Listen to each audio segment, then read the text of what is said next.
કે સાહેબ આ વિધિ ભલે મને રોગ છે, મારો બાબુ કરશે ચાલશે,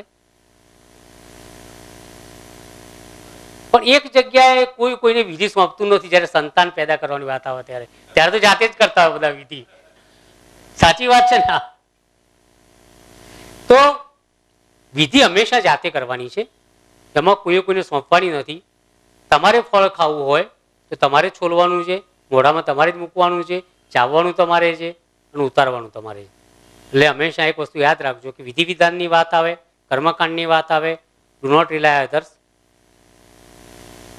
પોતે જાતે કરજો તો જ એનું ફળ મળશે. હવે લગ્ન યોગ ક્યારે બને એવું કોઈક વાતનું પોઈન્ટનું આવ્યું છે. હું મારા સ્ટુડન્ટ શ્રદ્ધાબેન છે એમને હું વિનંતી કરું કે સમજાવે એ બાબતમાં. મને આવડતું નથી આ.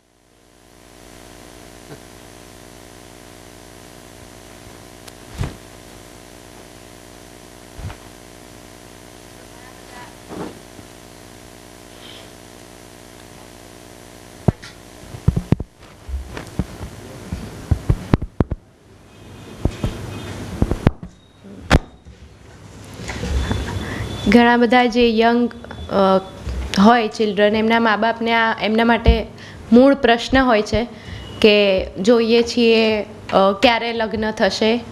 તો દરેકનો લગ્નયોગ, દરેકના જીવનમાં લગ્નયોગ આવતો હોય છે. એ ક્યારે બને છે? એક કુંડલી રાખજો, કોઈ પણ એક કુંડલી બેક કરો ને. હા, બસ આ જ રાખો. કુંડલીના 12 સ્થાન છે. જ્યોતિષમાં જો કે ઘણી બધી બાબતો છે કે દરેક સ્થાનના માલિક હોય છે, દરેક સ્થાનમાં કઈ રાશિ હોય છે એની પરથી નક્કી કરી શકાય છે. પણ મોટે ભાગે એવું બનતું હોય છે કે જે તમારું 7મું સ્થાન છે એના પરથી ગુરુનું ભ્રમણ, કોઈને 7મા સ્થાનમાં કર્ક રાશિ હોઈ શકે છે, તો અત્યારે ગુરુ કર્ક રાશિમાં ચાલે છે, તો ત્યારે એના લગ્ન યોગ બને એવું કહી શકાય. એવી રીતે દરેક સ્થાનમાં જે રાશિ હોય એનો માલિક હોય છે. જેમ મેં કહ્યું, અહીંયા કર્ક રાશિ છે 7મા સ્થાનમાં, એનો માલિક બને છે ચંદ્ર. ચંદ્ર કોઈ પણ સ્થાનમાં બેઠો હોય, પણ એ ચંદ્ર પરથી, એ સ્થાનનો માલિક ચંદ્ર અહીંયા બેઠો છે જે મકર રાશિમાં છે. તો જ્યારે ગુરુ મકર રાશિમાં હોય એટલે કે એમના ચંદ્ર પરથી પસાર થઈ રહ્યો છે, ત્યારે પણ એમના લગ્ન યોગ બને એવું કહી શકાય. તો આ મોટે ભાગે શબ્દ એટલે જ વાપરું છું કે આવું બનતું હોય છે. ઘણા બધા પરિબળો એમાં જોવાતા હોય છે લગ્નયોગ માટે. એનો કારક છે, એની પર કોની દ્રષ્ટિ છે, પણ મોટે ભાગે ગુરુ જેવા શુભ ગ્રહનું ભ્રમણ જ્યારે તમારા 7મા સ્થાન અથવા 7મા સ્થાનના માલિક પરથી થતું હોય ત્યારે લગ્નયોગ બનતો હોય છે. એ સિવાય કુંડલીમાં સૂર્ય કે ચંદ્ર, સૂર્ય એટલે આત્મા છે, ચંદ્ર એટલે મન છે. એ બંને પર મુખ્ય આધાર હોય છે કુંડલીનો, કારણ કે તમારું મન અને તમારા આત્મા પરથી જ તમારું બિહેવિયર નક્કી થતું હોય છે. તો જ્યારે કુંડલીમાં ચંદ્ર અથવા સૂર્ય પરથી પણ ગુરુનું ભ્રમણ થતું હોય ત્યારે પણ લગ્નયોગ બની શકે છે. એ સિવાય 7મા સ્થાન પર ગુરુની દ્રષ્ટિ, ગુરુ તમારી કુંડલીમાં જ્યાં 4 નંબરનો આંકડો હોય ત્યાં ગુરુ અત્યારે ભ્રમણ કરે છે. તમારી કુંડલીમાં ક્યાંય પણ કર્ક રાશિ હોઈ શકે છે, ત્યાં ગુરુ ભ્રમણ કરતો હોય. સપોઝ ગુરુ અહીંયા છે તો એની દ્રષ્ટિ 7મા સ્થાન ઉપર પડે છે. ગુરુ અત્યારે અહીંયા ભ્રમણ કરે છે કર્ક રાશિમાં, પરંતુ એની સીધી દ્રષ્ટિ તમારા લગ્ન જીવન પર છે, તો પણ તમારો લગ્ન યોગ બને છે એવું કહી શકાય. આવું બન્યા જ કરતું હોય છે. એટલે લોજિકલી કે જ્યારે કોઈ 12 વર્ષનું હોય અને એને આ યોગ બને તો એવું જરૂરી નથી કે લગ્ન કરે, પણ સાથે સાથે કર્મ એ દિશામાં તમારી ગતિ હોવી પણ જરૂરી છે. લગ્ન યોગ બનતો હોય છે, ઘણાને 25 વર્ષે પણ બનતો હોય છે, પણ એ લોકો કરિયર સેટ કરવા માટે તો લગ્ન યોગ તો આવતો જ હોય છે, પણ એ દિશામાં તમારું કર્મ, એ દિશામાં ગતિ હોવી પણ જરૂરી છે. એટલે આ જનરલ સિદ્ધાંત છે કે લગ્ન યોગ ક્યારે બને, એ દિશામાં તમે એ સમયમાં એના પ્રયત્નો કરો તો તમને સફળતા મળે એવું બની શકે છે. આ પણ એક મોટે ભાગે કહી શકાય, કારણ કે ઘણી બધી બાબતો જોવાની હોય છે, પણ આ અમુક બાબતો હોય છે કે જેનાથી લગ્ન યોગ બનતો હોય છે.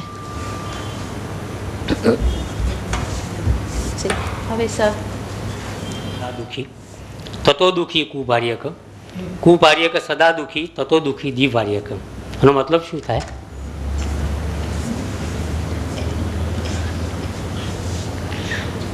ભાર્યા વગરનો દુઃખી એટલે પત્ની વગરનો દુઃખી હોય છે, તેના કરતાં કુભાર્યાવાળો વધારે દુઃખી. એટલે જો પત્ની ખરાબ આવી ગઈ તો પતી ગયો. પણ સૌથી વધારે દુઃખી, તમે કદાચ એવો જોક સાંભળ્યો હશે કે ઈશ્વરને પ્રાર્થના કરે છે એની પત્ની કે મારો પતિ બહુ દાડા રસ્તે જઈ રહ્યો છે, ખરાબ છે બહુ જ, એ પ્રભુ એને ઉપાડી લે. એટલે કેવું કે કરવાની જરૂર જ નથી, તારા પતિ પાસે તારા સિવાય પણ એક પત્ની છે, એટલે આપોઆપ જ બધું કામ પતી જશે પૃથ્વી ઉપર જ, એટલે બહુ ચિંતા કરવાની જરૂર નથી. તમને ખબર છે કે પરણ્યા પછી માણસ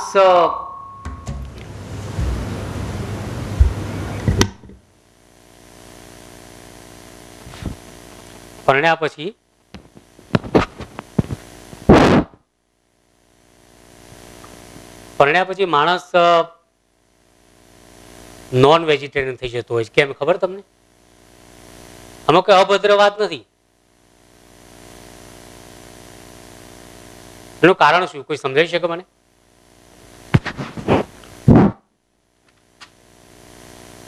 Anyone can explain me why a person become non-vegetarian after marriage, particularly after marriage? કારણ કે પહેલા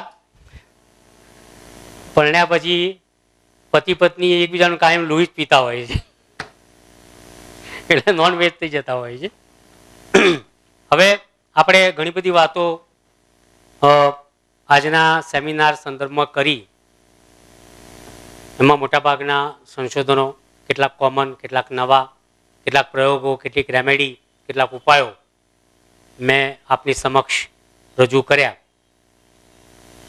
હવે આપની પરમિશન સાથે હું થોડુંક પાણી પીશ.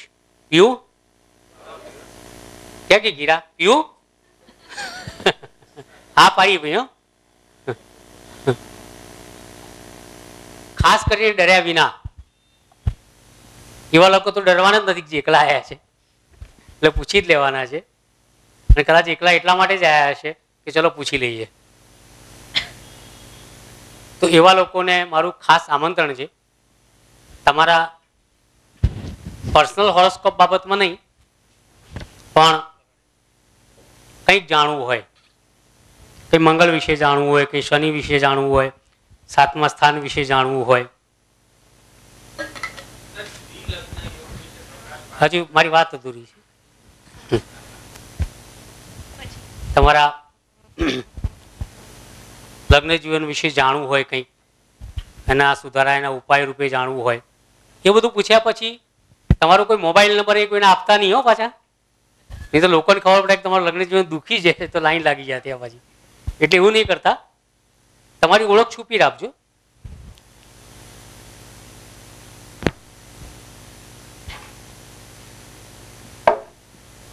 બેસું છું થોડી વાર.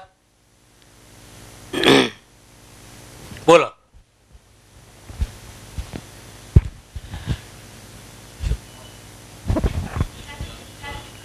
હેલો, આપ દ્વિલગ્ન યોગ વિશે જરા પ્રકાશ પાડો તો આપનો આભાર. લાઈટ લાવો ભાઈ, પ્રકાશ પાડું. શું નામ તમારું? હા, ક્યાંથી આવો છો?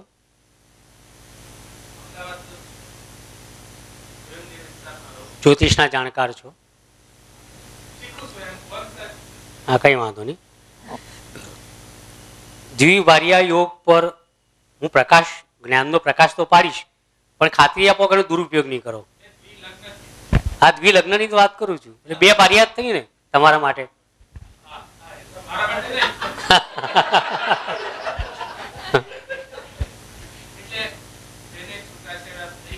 હા,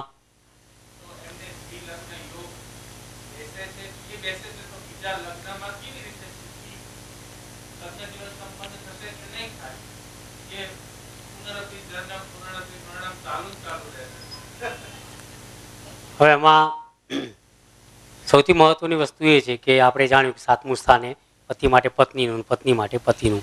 ત્યાં આ બધા જે સિદ્ધાંતો લાગુ પડતા હોય તેવા લોકોનું લગ્ન જીવન તો ટકવાનું જ નથી. પણ જેમ શરીરની એનોટોમીની અંદર એક અંગ બગડેલું હોય, લાઈક કિડની ફેલ્યોર છે,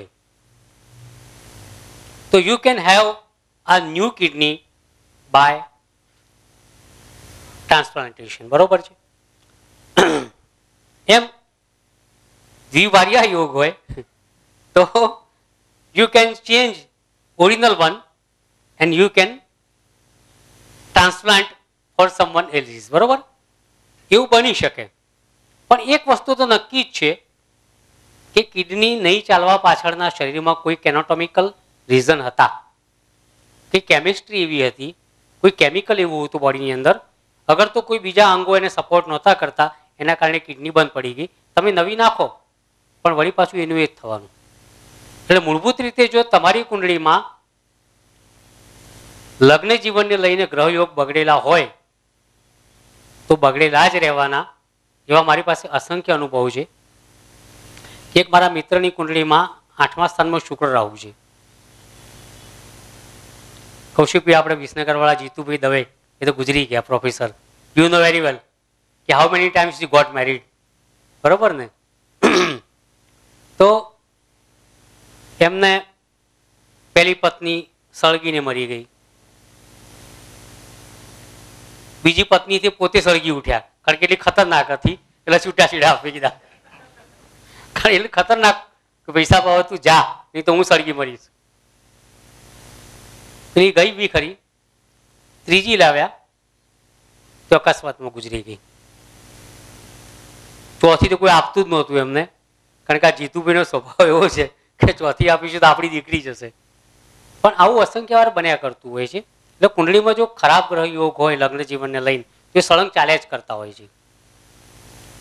એટલે બને ત્યાં સુધી દ્વિવાર્યા યોગ હોય તો ત્રિવાર્યા યોગ કરવો નહીં, ચતુર્થ ભાર્યા યોગ કરવો નહીં, બરોબર છે ને. સિવાય કે તમારું એવું કોઈ સ્વપ્ન હોય કે વારંવાર પરણવું, તો આખી અલગ ઘટના છે, પણ નહીં પડવું એમાં.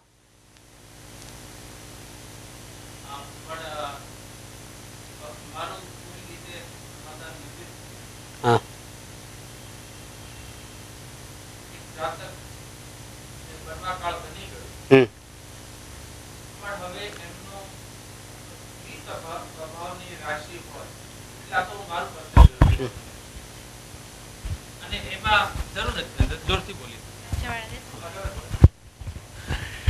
કોઈ એક જાતકને બનવાકાળ આ લગ્ન જીવન વિચ્છેદ થઈ હોય, પણ માની લો કે પત્ની એક્સપાયર થઈ ગઈ, તો એક એવી ઉંમરે જો એમને બીજી વખત લગ્ન કરવા હોય તો શું એ લગ્ન બીજી વખત સક્સેસફુલ થશે કે બીજી વખત લગ્ન થશે તો એનું કોમ્બિનેશન આપણે કેવી રીતે કરી શકીએ? મારે એ હું તમને એ જ સમજાવું છું.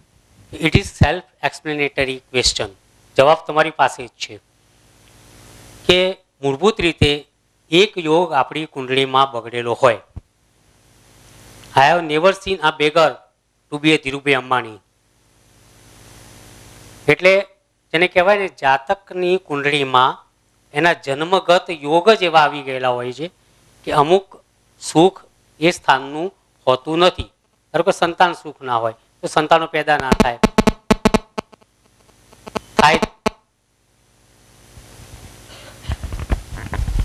લાગે દીવ પત્ની આવી ક્યાંકથી, તો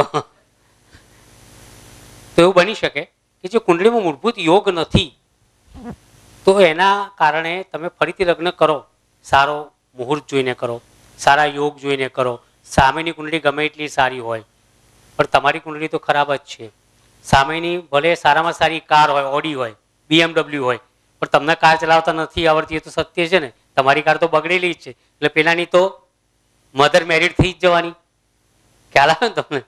એટલે જે કુંડળીમાં મૂળભૂત રીતે ગ્રહયોગ બગડેલા છે બગડેલા જ રહે છે. ધારો કે વિનોદ મહેરાએ 2 વખત લગ્ન કર્યા, રેખાએ 3 વખત કર્યા, બરોબર છે. એવા અસંખ્ય ઉદાહરણ છે આપણી પાસે કે જે લોકો 4-4, 5-5 વખત લગ્ન કર્યા, લીના ચંદાવરકર સિદ્ધાર્થ સાથે ગોવાના ચીફ મિનિસ્ટર સાથે પરણીને એનો husband he was short dead on the very night.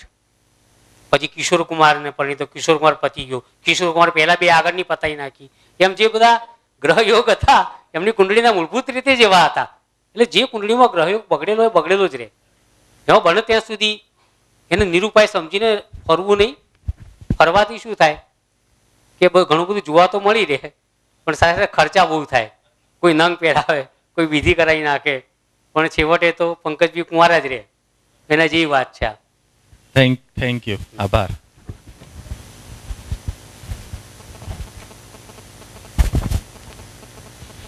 Anyone?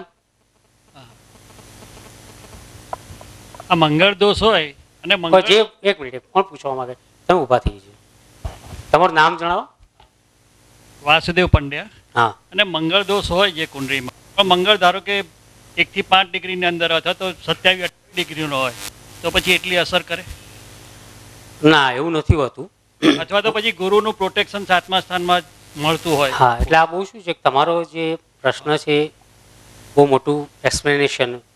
It is I mean to say it requires the big explanation, deep explanation. કે અહીં બધા આપણે 16 જ જ્યોતિષી છે, બાકીના બધા તો કોઈ જ્યોતિષી છે નહીં. બરોબર છે? ધારો કે 1 થી 7 અંશની અંદર એકી રાશિમાં હોય તો વૃદ્ધાવસ્થામાં આવે, બેકી રાશિમાં હોય તો મૃતાવસ્થામાં આવે, કોઈ બાલાવસ્થાની અંદર અવસ્થાઓ જોવી પડે, એના નક્ષત્ર જોવા પડે. બરોબર છે? મેં હમણાં જ એક લેખ લખેલો કે ગ્રહ બળવાન હોય તો જાતક અને કુંડળી બનવાનું છે એવું સમજીને કુદાકૂદ કરવી નહીં. વૃશ્ચિક રાશિનો મંગળ તો બળવાન કહેવાય, પણ અનુરાધા નક્ષત્રનો હોય તો એનો માલિક શનિ થાય. બરોબર ને?